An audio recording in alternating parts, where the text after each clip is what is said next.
The Steam Machine is finally here, and Valve is promising a tiny console-sized PC experience without needing a massive gaming PC sitting beside your TV. So naturally, I wanted to know one thing. Can this actually replace a gaming PC for VR? And after spending the past week using it, I think the answer is more complicated than I expected. But before we get into the VR, what is a Steam Machine actually like to use? My first impression was just how tiny and light this thing is. It has enough ports to cover all the essentials, including a micro SD card slot if you need more storage. And honestly, its size is a huge part of the appeal. When I put it beside my gaming PC and my PlayStation 5, it's pretty obvious which one I'd rather have sitting on my TV cabinet. But if convenience is one of the Steam Machine's biggest selling points, I wanted to know how easy it was to actually set up. For the most part, it was fairly straightforward. I was lucky enough to grab a Steam controller at launch, and because it was designed as part of the same ecosystem, I assumed pairing it would be effortless, and it almost was. It wouldn't work until I've done the firmware update using my gaming PC, and the Xbox and PlayStation controllers were the same. They all needed a firmware update to be able to work with the Steam Machine wirelessly, but they did work over USB. So a handy tip, make sure to update your controllers before setting everything up. But after that was done, everything connected really easily, and using them was a breeze. Once everything was connected, actually using the Steam Machine was lovely. SteamOS feels fluid, it feels simple, and it is perfectly suited to couch gaming. But the next step was downloading some video games. And because I live in Australia and our internet is notoriously terrible, that can take quite a while. So I started looking for faster ways to transfer the games from my gaming PC onto the Steam Machine, which led me to discover desktop mode. Because underneath the console style interface, the Steam Machine has a familiar desktop where you can browse files, use Steam local game transfer features, and use it much more like a traditional computer. But there was one important difference. It's running Linux, not Windows. And at first, that didn't seem like a big deal. But once I started testing VR further, it became far more important than I expected, which we'll talk about later. But before I got into testing the VR games, I wanted to set a baseline. How well could this tiny machine handle a normal PC game? Because if this thing struggles with normal PC games, not much point trying to run a VR game. So I tested Cyberpunk 2077, and honestly, this went better than I expected. At lower settings, the game ran smoothly and still looked surprisingly good with consistent FPS. It felt much closer to a console experience than a high-end gaming PC, but for a machine this small and this quiet, it was impressive. Cyberpunk also has the run on Steam Machine tick of approval, so it has likely been optimized for the hardware, but I still wanted to push it a bit further. So I switched the settings up to Ultra, and technically it worked, but the performance hit was noticeable, and the improvement and image quality wasn't worth it. Frame rates were all over the place in Ultra mode as well. But I think that's important to understand. This isn't a machine where you run your games at ultra graphic settings. But if you use sensible settings and treat it more like a console than a top-end PC, the experience can be pretty decent. And by this point, I was starting to feel pretty confident about running some VR games, because if Cyberpunk and all the other games I tested could run this well, then surely VR would be fine.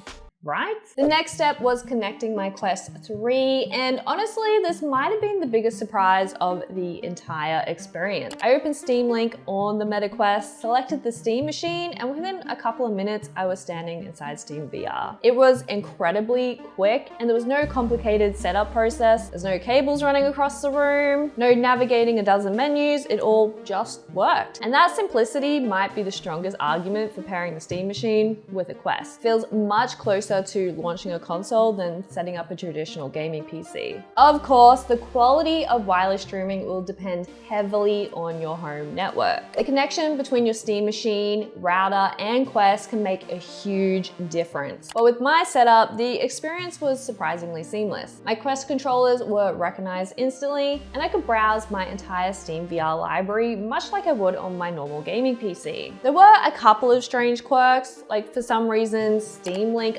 identified the Steam machine as a Steam Deck, and once I entered VR, I couldn't access or navigate the Steam machine's desktop from inside the headset. But these problems aren't a big deal. A quick note though, I did try using my Big Screen Beyond 2 with the Steam machine. It did recognize it, but I couldn't get it to work, and I discussed some of the limitations of potentially why later in the video, but I wanted to give it a go because I knew I would get questions. But getting into VR using the Quest and Steam Link, that worked great. But now I needed to find out how well the games actually ran. So of course, I started with Half-Life Alyx because it's still one of the best looking VR games ever made, and it felt like the obvious test for the Steam machine. And honestly, I was impressed. It looked fantastic inside the Quest. Interacting with objects felt responsive, and the shadows, lighting, and reflections all held up surprisingly well. And there were moments where I forgot I was streaming the game from a tiny box sitting on my desk. But one thing to remember, Half-Life Alyx is famously well optimized. Valve made Half-Life Alyx. It's designed to run in their ecosystem.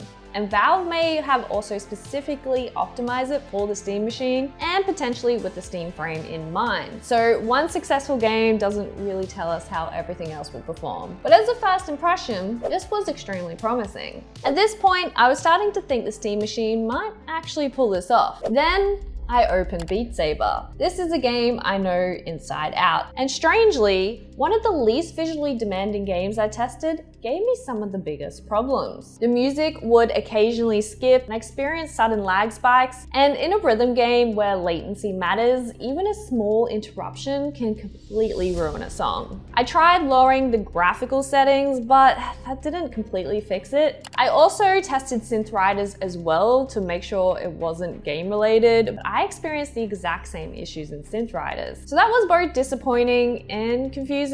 I then moved on to Zero Caliber 2, and again, the results were surprisingly good. At medium settings, it played really well. The visuals held up nicely, and the performance felt smooth, and the experience was consistently enjoyable. I then wanted to push it a little bit harder, so I tried Bootstrap Island, which is a far more demanding game, and to get it running comfortably, I did need to lower the settings quite a bit, but once I did that, it was playable. But there were still the occasional stutters, and the drop in visual quality was noticeable, but it worked. And Kayak VR was a similar story. The game was fairly crashy in the beginning while trying to change the settings, but once I lowered the graphics, it became pretty smooth. Problem was that it no longer looked particularly good, and in a game like Kayak VR where the realistic environments are a huge part of the appeal, lowering the graphics that far kinda removes the reason you'd want to play it in the first place. So the overall experience was extremely mixed. Half-Life Alyx ran beautifully, Zero Caliber 2 played great on medium, Bootstrap Island was playable with compromises, and Beat Saber performed far worse than I expected. So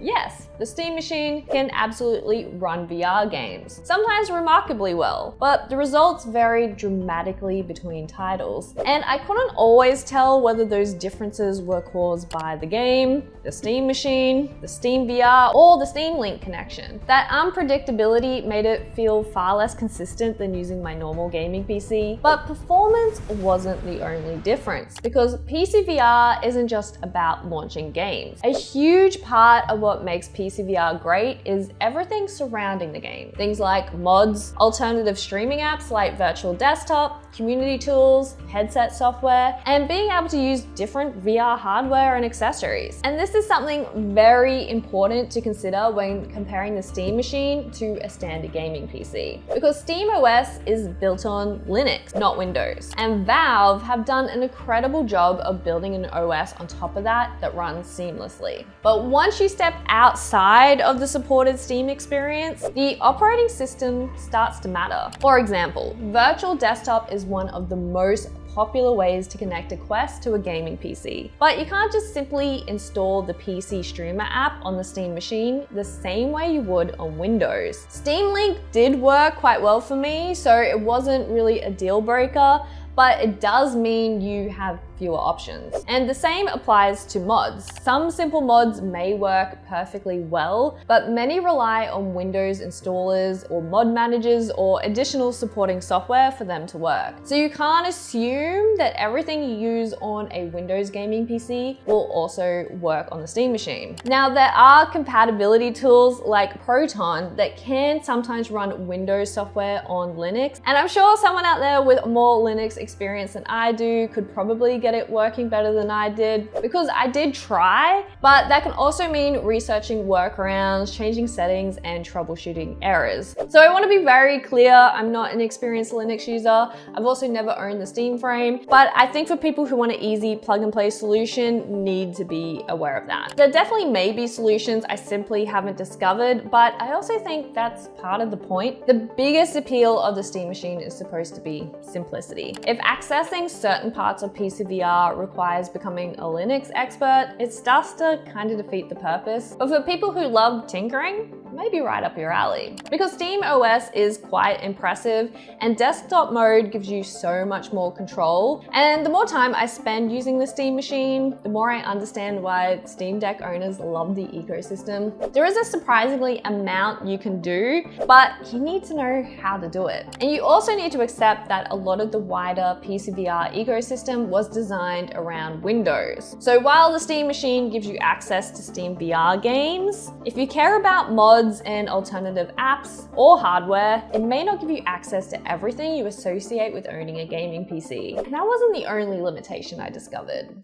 During my week of testing, I experienced quite a few crashes. Sometimes it was just the game that closed, sometimes it was SteamVR stopped responding, and several times the entire Steam machine just completely froze, forcing me to force hold down the power button and restart it. I think I had to hard reset the machine around 10 times, if not more. And I don't know whether that's a wider issue or something specific to my unit, so I don't want to make any sweeping claims, but it happened enough, it became annoying. And some things didn't make sense, like Left 4 Dead 2 was just completely unplayable, which was surprising considering it's made by Valve. And some games' initial loading times could also be fairly slow, and that was also pretty inconsistent. Sometimes it was slow, sometimes it was fast. And because performance varied so much, I was never completely sure whether something was still loading or it was about to crash. And that unpredictability was probably the most frustrating part of the entire experience, because when everything worked, the Steam machine was impressive. But when it didn't, it became a frustrating experience that kind of erodes the reliability of the machine. But despite all of those frustrations, I still really like this thing, because the Steam machine itself is a genuinely lovely piece of hardware. It's tiny, it's light,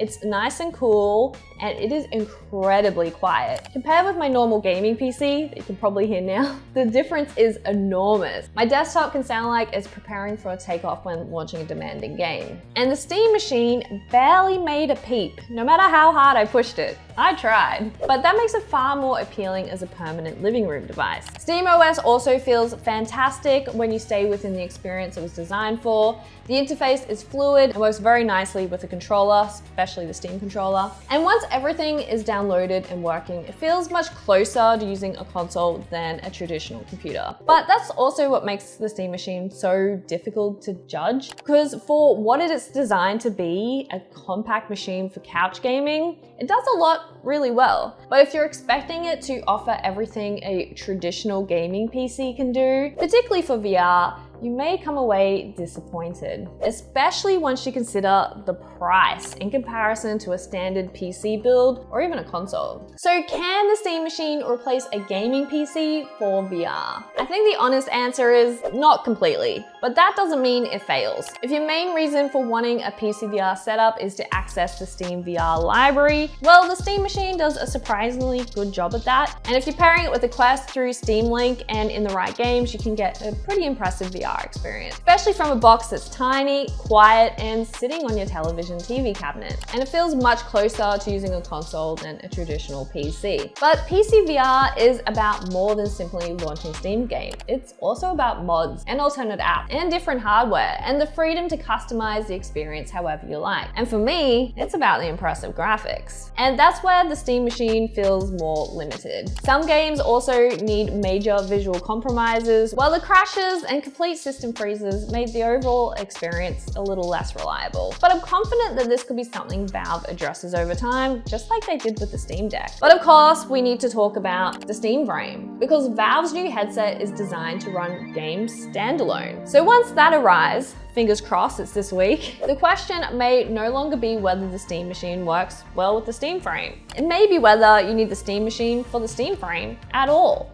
or even a gaming PC. The Steam machine could still offer more power and better visuals and access to games the headset can't run natively, but if the Steam Frame can already provide a compelling standalone SteamVR experience, buying both becomes a much harder sell, which leaves the Steam machine in a slightly awkward position. As a couch gaming PC, it makes sense. As a compact way to access SteamVR with a Quest, it can be surprisingly compelling. But at the center of Valve's future VR ecosystem, I'm not convinced yet. So no, I don't think this fully replaces a gaming PC for VR. The hardware feels ready and the idea is genuinely exciting, but the software and perhaps the wider ecosystem still needs a little more time. I'm curious to see how the Steam Frame compares, so make sure to subscribe for when that review eventually drops.